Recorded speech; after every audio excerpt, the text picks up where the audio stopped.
रामी साहब, बहुत स्वागत आपको, बहुत बधाई आपको। और आपकी सरकार ने जिस तरीके से काम किया उसके लिए आपको ढेर सारी शुभकामनाएं। तो पहले मुझे ये बताएं आपको वो क्या लम्हा था जब आपको लगा बस अब काम बन गया, अब कोई अड़चन नहीं है? देखिए, ये जो रेस्क्यू चलाया गया ये बहुत ही चुनौतीपूर्ण था और बहुत कठिन था।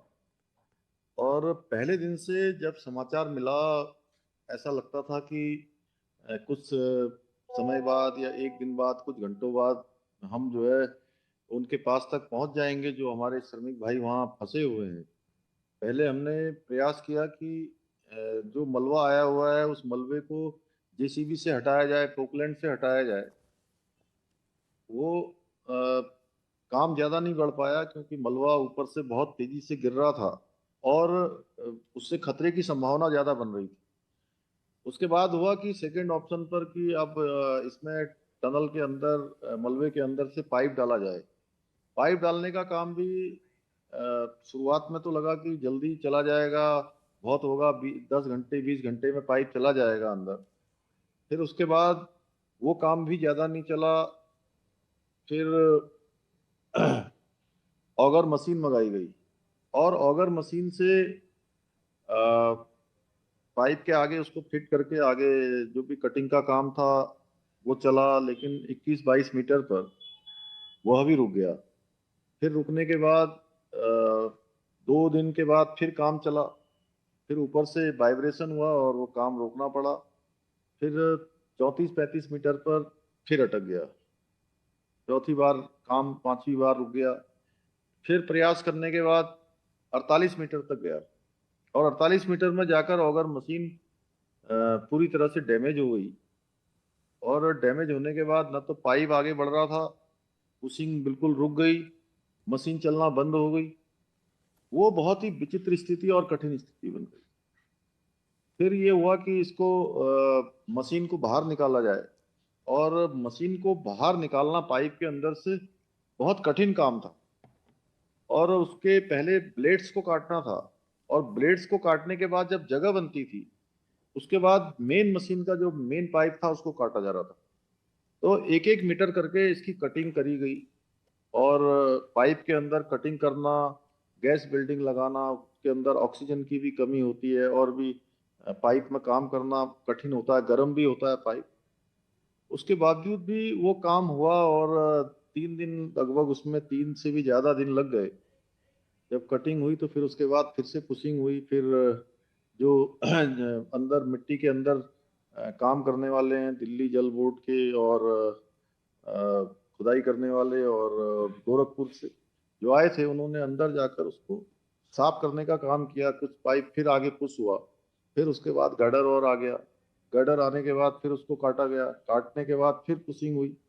पुशिंग के बाद 55 मीटर तक चला गया और सबको लगा कि अब ब्रेक थ्रू हो गया। लेकिन वो फिर से मलबा ऊपर से आने लगा। सारा आप लोगों के इसमें समाचार पूरा प्रसारित हो गया कि अब हम तो वहां मौके पर थे और हम देख रहे थे कि ब्रेक थ्रू अभी हुआ नहीं है। लेकिन हमारे भी जो समाचारों में काम करने वाले मित्र थे वो सब मैसेज भेज रहे थे कि बधाई हो बधाई हो। तो मैं समझ रहा था कि पता नहीं, अभी यहाँ तो हुआ नहीं, वहां कैसे बधाई आ रही है बाहर से। अंदर गए तो फिर उसको पाइप को फिर से जोड़ा, चूंकि आर पार नहीं हो पा रहा था। फिर लगभग 60 मीटर अंदर करने के बाद तब जाकर वो दिखाई देने लगा और वहां के लोगों ने बताया कि अब ये पाइप इधर आ गया है, इसको अब और पुश मत करिए, नया पाइप, नहीं तो हम एक और पाइप जोड़ने के उसमें थे कि एक पाइप और जोड़ा जाए। तो उन्होंने कहा कि नहीं, ये पाइप बिल्कुल सेट बैठ गया है। और एक कैमरा जो लगाया हुआ था बाहर लैपटॉप पर, उसको कनेक्ट किया हुआ था, उससे दिख रहा था कि वो बिल्कुल वो हो गया है। उसके बाद रेस्क्यू का काम शुरू हुआ और एनडीआरएफ एसडीआरएफ के लोग अंदर गए। हमें लगता था कि ये ऑपरेशन कई घंटों तक चलेगा, क्योंकि एक एक करके स्ट्रेचर पर लाना, फिर उनको गाड़ी में लाना, फिर वहां मेडिकल परीक्षण करना, ये काम लंबा होगा। एक व्यक्ति को निकालने में कम से कम हमको 5-7 मिनट लगेंगे। और उस हिसाब से अगर हम उसको जोड़ेंगे तो 40 लोग हैं तो काफी समय लग जाता, लगभग 2-2.5 घंटे 3 घंटे का समय लग सकता था। और लेकिन जैसे ही वहां से शुरू किया गया तो वो लोग इतने स्वस्थ थे, फिट थे, चूंकि खाना इत्यादि सभी कुछ हो रहा था। उन्होंने किसी ने भी स्ट्रेचर और वो जो ट्रॉली लगाई गई थी उसका उपयोग नहीं किया, वो खुद ही अपने हाथों से चल चल के फटाफट आ गए। पहली बार में 4 लोग आए। मैंने सोचा कि अब ये 4 लोग आए हैं, अब 4 लोगों को आने में 15-20 मिनट लगेंगे, आधा घंटा लगेगा। लेकिन कुछ ही देर में एक साथ 11 लोग आ गए, और उसके बाद दूसरे में फिर जो है 10-11 लोग आ गए। ऐसे करते करते हमें पता ही नहीं लगा, मैं खड़ा था सबका क्योंकि मैं इंतजार कर रहा था बाहर। तो मुझे लोगों ने कहा कि 37 लोग पूरे हो गए, कुल 4 लोग बचे हैं लास्ट में। 4 लोग जो वो लोग थे, जो लोग सबको प्रोत्साहित करने वाली टीम थी, सबको कर रहे थे। तो ये जो रेस्क्यू अभियान पूरा हुआ है, ये बहुत कठिन था। मैंने कहा, मैं इसमें लगे हुए एक एक व्यक्ति को, भारत सरकार के, राज्य सरकार के, विभिन्न एजेंसियों के, हमारे जनप्रतिनिधि, सबका मैं धन्यवाद, पीएमओ का, हमारे जो सड़क परिवहन मंत्रालय है उनके अधिकारियों का, मैं सबका धन्यवाद करता हूं, क्योंकि ये कठिन रेस्क्यू था। और विशेषकर से हमारे प्रधानमंत्री जी का इसमें हमको बहुत मार्गदर्शन भी था, उनका निर्देशन भी था। उसी के कारण से ये कठिन और जिसको आप कह सकते हैं कि बिल्कुल ऐसा एक समय में लगने लगा था कि मुश्किल से मुश्किल काम है, वो काम भी हमारा संभव हो पाया जी। उनके कारण से। इसीलिए लोग कहते हैं मोदी है तो मुमकिन है। तो ये आज साक्षात रूप से सभी लोगों ने देखा कि पूरे देश दुनिया की जितनी मशीनरी, टेक्नोलॉजी जो भी हो सकती है वो यहाँ पर आई। और प्रत्येक दिन, कोई ऐसा दिन नहीं था, 5 राज्यों के चुनाव भी चल रहे थे, और उसमें भी माननीय प्रधानमंत्री जी के जगह जगह पर सभाएं लगी थी, रैलियां लगी थी। लेकिन कोई दिन ऐसा होता हो जिस दिन वो फोन पर एक एक बारीकी से पूरे अभियान के बारे में जानकारी न लेते हो, उनके स्वास्थ्य के बारे में पूछते थे, कौन सी टेक्नोलॉजी से काम हो रहा है, कितना पाइप गया हुआ है, कौन सी मशीन है, और उनके परिजन आए हैं तो उनका क्या हाल है, उनको कहाँ रुके हैं, उनके खाने पीने की क्या व्यवस्था हो रही है। इस प्रकार से चिंता करना, मैं समझता हूँ कि आजाद भारत के इतिहास में शायद ही किसी आपदा में किसी प्रधानमंत्री ने इतनी ज्यादा चिंता करी है। उन्होंने चिंता केवल एक प्रधानमंत्री के रूप में जो करी है वो करी है, लेकिन उसके अलावा उन्होंने एक अभिभावक के जैसे, जैसे एक माता पिता अपने बेटे की, बेटी की चिंता करते हैं, जी। उनके बारे में सारी सारी सुविधाएं करते हैं, या जो भी काम हो सकता है वो करते हैं। अच्छा, वो काम उन्होंने इसमें किया है। इसलिए वो न होते तो निश्चित रूप से इतना बड़ा ये जो रेस्क्यू अभियान चलाया, ये भी बहुत मुश्किल होता। मैं आपसे यही पूछने वाला था कि प्रधानमंत्री जब आपसे रोजाना अपडेट्स लिया करते थे, उसमें कोई आपके लिए भी कोई निर्देश होता था कि आप किस तरीके से कोऑर्डिनेट करें इस अभियान को? जैसा आपने खुद बताया, इसमें पीएमओ से नहीं लेकर देखिए, केंद्र के मंत्रालय, आपकी सरकार, सब इन्वॉल्व थे, या कभी आपको सीधे उनकी कोई सहायता लेनी पड़ी हो? नहीं, शुरुआती दिनों में कुछ चीजें मुझे लगी कि और अच्छी होनी चाहिए, तो मैंने आदरणीय प्रधानमंत्री जी को कहा कि यहाँ पर थोड़ा मुझे लगता है कि बहुत सारे डिपार्टमेंट काम कर रहे हैं, उनका अच्छा कोऑर्डिनेशन होना चाहिए, राज्य की तरफ से भी हम ये व्यवस्था कर रहे हैं। तो उन्होंने भी अपने स्तर पर जिनको भी कहा होगा, क्योंकि वो कभी भी सुनने के बाद तुरंत ही उस पर एक्शन होता है, तो हमें लगता है कि हम जो भी जहाँ भी उनसे सहायता की बात करते हैं, या जहाँ पर भी हमको लगता है कि ऐसा होना चाहिए, हम बताते हैं उनको, वो करते हैं। और इसके बाद सारी एजेंसियों का कोऑर्डिनेशन बहुत अच्छा हो गया, लगातार मॉनिटरिंग भी तेज हो गई। तो प्रधानमंत्री जी की सीधी नजर थी इस पर। जी। हमने ये भी सुना है कि बीच में जब एक बार ऑगर मशीन खराब हो गई पूरी तरीके से, अब ये हुआ कि अब ये रिपेयर नहीं की जा सकती और अभी फासला था, तो उस वक्त वहां लोग काफी निराश हो गए थे और आपको बड़ा प्रोत्साहित करना पड़ा। चर्चा है कि आपने काफी देर उनसे बात की और कहा कि नहीं, हौसला नहीं हारना है, ये मशीन टूट गई तो कोई बात नहीं, हम कोई और रास्ता निकालेंगे। उस वक्त के बारे में जरा बताएं। नहीं देखिए, जो लोग वहां पर काम कर रहे थे, हर एक को ये लग रहा था कि अब मशीन टूट गई है तो मेरी जिम्मेदारी है। हर मतलब जो काम करने वाले बड़े दिल से वहां पर काम कर रहे थे, तो सब बैठे थे। तो सबको हमने कहा कि भाई, ये किसी एक की जिम्मेदारी नहीं है, ये हम सब की सामूहिक जिम्मेदारी है। और इस समय में हमको अपना मनोबल किसी भी प्रकार से कम नहीं करना है।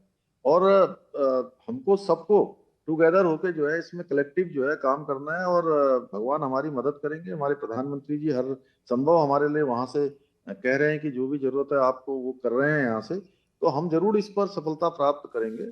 उसके बाद सारे लोग फिर से काम पर लगे और हमको सफलता मिली। लेकिन उस दौरान एक बड़ी जो बात आई कि जो जो अंदर के जो हमारे श्रमिक भाई हैं, क्योंकि उनसे मैंने बात करी थी 2-3 दिन पहले, तो मैंने उनसे कहा था कि अब कुछ ही मीटर हम दूर रह गए हैं आपसे, हम आपके पास जल्दी ही पहुंचने वाले हैं। तो मेरे मन में यूं ही ख्याल आया कि जिनको ये लग रहा हो कि अब कुछ घंटों में हम बाहर निकलने वाले हैं, तो एकदम से ये देर हो जाना कहीं ऐसा ना हो कि उनका कुछ हौसला कम हो, हिम्मत कम हो। तो मैंने अंदर जाके फिर से उनके जो टीम लीडर थे उनसे बात करी, 3 लोगों से, सबा अहमद, गब्बर सिंह नेगी और अखिलेश से। तो तीनों ने जो मुझे जवाब दिया, उससे मेरे अंदर भी ऊर्जा आ गई। तो मैंने सबको आके बताया कि भाई वो लोग वो कह रहे हैं कि आप 5 दिन छोड़िए, आप 10 दिन तक जो है हम अंदर रहेंगे तो हमें कुछ नहीं होगा, हम सारे स्वस्थ हैं, सब फिट हैं, आप हमारी चिंता मत करिए, आप बाहर की चिंता करिए और आप बाहर का काम ठीक से संभालिए, हम जो है यहाँ का काम। तो थोड़ा हिम्मत बधी और हमारी हिम्मत बधी, सबकी हिम्मत बधी। जब उसके बाद ही काम फिर दोबारा शुरू हुआ और आपने देखा कि किस प्रकार से वो सफलता को प्राप्त हुआ। इसमें सभी का योगदान हुआ। और आपने वहां पर जितना समय दिया, आप भी अपना सरकार का बाकी जो भी कामकाज था वहीं से ही चला रहे थे। आप लगातार वहां पर आपकी मौजूदगी रहती थी। और कल तो मैंने सुना है आप 8 घंटे टनल के अंदर रहे। हाँ, कल देखिए कई बार ऐसा हुआ सौरभ जी कि अब कुछ घंटों में ही सब बाहर आने वाले हैं, कुछ घंटों में बाहर आने वाले हैं। ये एक बार नहीं, 5 बार ऐसा हो चुका है। 5 बार ऐसा हुआ पहले कि आज निकल जाएंगे, रात को निकल जाएंगे। और ये हर बार होता था और हर बार फिर ये जो है बहुत निराशा हाथ लगती थी। अब ये हुआ कि रोज यहाँ से देहरादून से मॉनिटरिंग करना और यहाँ का काम भी करना, क्योंकि राज्य की भी बहुत काम होते हैं, बहुत जिम्मेदारियां हैं, तो उसको भी करना होता था। तो मैंने एक किया कि मैंने शाम का अपना एक छोटा कैंप ऑफिस वहीं पर बना लिया था। जो भी सरकारी काम थे मैं शाम को वहीं से करता था और दिन में जो है अन्य काम करता था। फिर बीच में जो है जो टनल के काम चल रहे थे उसमें भी जाकर देखता था कि कैसे चल रहा है, क्या हो रहा है, कितनी प्रोग्रेस है। तो इस प्रकार से करा, क्योंकि राज्य के अंदर इतने हमारे श्रमिक भाई फंसे हुए थे। तो किसी काम में बहुत ज्यादा ये नहीं था कि बहुत मतलब उत्साह का माहौल हो, बहुत कहीं अच्छा हो। इस दौरान बीच में हमारे यहाँ पर एक पर्व भी आया जो हमारे, जिसके लिए हमने राजकीय अपने राज्य का पर्व घोषित किया है। उस दिन छुट्टी भी हम करते हैं, इगास, जी।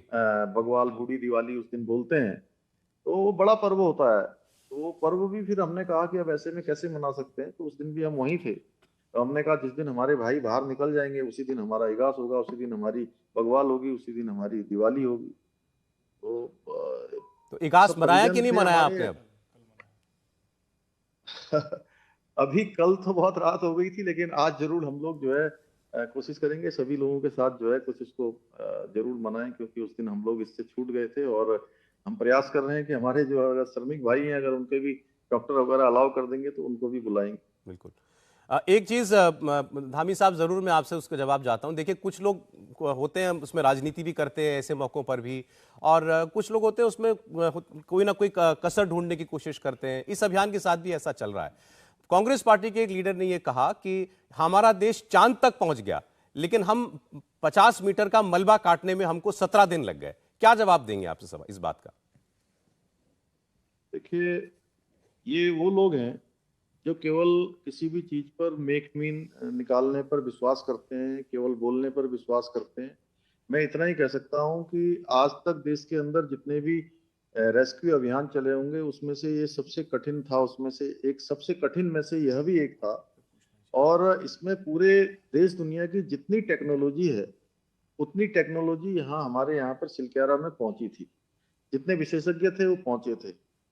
और शायद मोदी जी पहले प्रधानमंत्री होंगे जिन्होंने एक रेस्क्यू अभियान में एक दिन का भी नागा किए बिना लगातार, मैंने कहा कि अपने बेटे बेटियों की तरह, घर के बच्चों की तरह, अपने माँ बाप की तरह हमारे 41 श्रमिक भाइयों की चिंता की है। ये उनके लिए जवाब है जिन्होंने देश की सत्ता पर लंबे समय तक काम किया है, लंबे समय तक शासन करने का काम किया है। उनके समय में आपदाएं आई हैं, हमारे ही प्रदेश में आपदा आई थी उनके समय में। शायद कभी किसी प्रधानमंत्री ने दूरभाष पर तो बात आना तो छोड़िए, दूरभाष पर भी बात की हो। तो इस प्रकार की घटनाएं ये आने वाले समय के लिए भी एक तरह से जो राजनीति के क्षेत्र में काम करते हैं या उन लोगों के लिए भी एक नजीर है कि केवल बोलना नहीं चाहिए बल्कि करके दिखाना चाहिए। हमारे प्रधानमंत्री जी ऐसे हैं जो उन्होंने एक संस्कार पूरे देश के अंदर सरकारी विभागों में, राज्यों में, केंद्र में, सब जगह इस प्रकार का डेवलप किया है कि अब लोग काम करने पर विश्वास करते हैं और हम लोग वही काम कर रहे हैं। उसी का परिणाम है जो कहते हैं कि मोदी है तो मुमकिन है। ये लोगों ने, देश ने, दुनिया ने इसको देखा है। अंतिम प्रश्न धामी जी मेरा कि इस हादसे का सबक क्या है? ये भी चर्चा है कि अब जितनी परियोजनाएं चल रही हैं सबका सेफ्टी ऑडिट भी किया जाएगा। नहीं, सेफ्टी ऑडिट का आदेश तो भारत सरकार का हो गया है, लेकिन हमारे राज्य के अंदर और भी ऐसे प्रोजेक्ट चल रहे हैं, अलग अलग एजेंसियां उन पर काम कर रही है।